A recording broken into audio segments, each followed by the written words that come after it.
Hello everyone, my name is Rostyslav Bershak, and today I would like to talk about the unemployment rate. What is it, why it occurs, and why this macroeconomic indicator is important. Then I will talk about the unemployment rate in Ukraine during several years and compare the unemployment rate in Ukraine and New Zealand. So, first of all, let me explain what exactly is unemployment rate. The unemployment rate is the share of the labor force that is jobless, expressed as a percentage. It is a lagging indicator, meaning that it generally rises or falls in the wake of changing economic conditions, rather than anticipating them. When the economy is in poor shape and jobs are scarce, the unemployment rate can be expected to rise.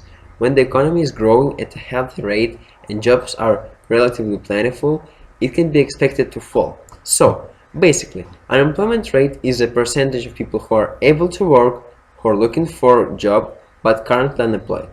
Now, when you know about the unemployment rate, you're probably wondering, how does the unemployment occurs? Let me explain this. Let me explain the causes of unemployment. The first cause is frictional unemployment. This is unemployment caused by the time people take to move between jobs.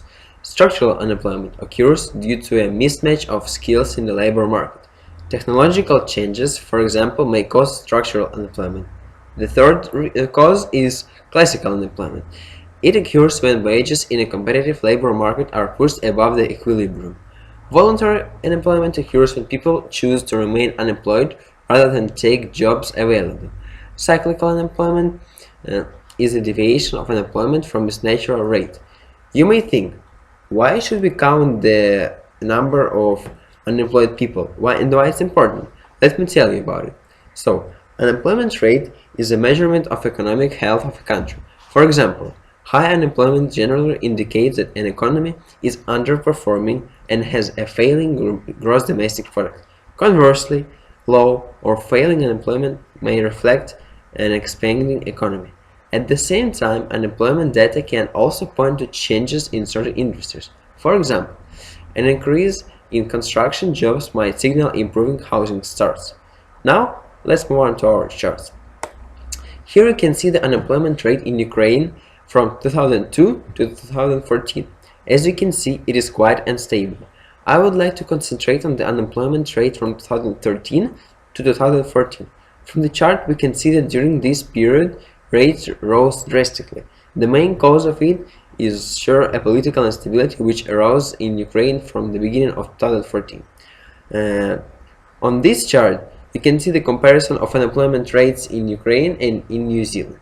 So, as you can see, unemployment rate of New Zealand used to be much smaller than in Ukraine back in 2015 year. But nowadays, although the unemployment rate of New Zealand is smaller than in Ukraine, the difference decreased. That happened not because of Ukrainian economic growth, but because of the decline of economy in New Zealand.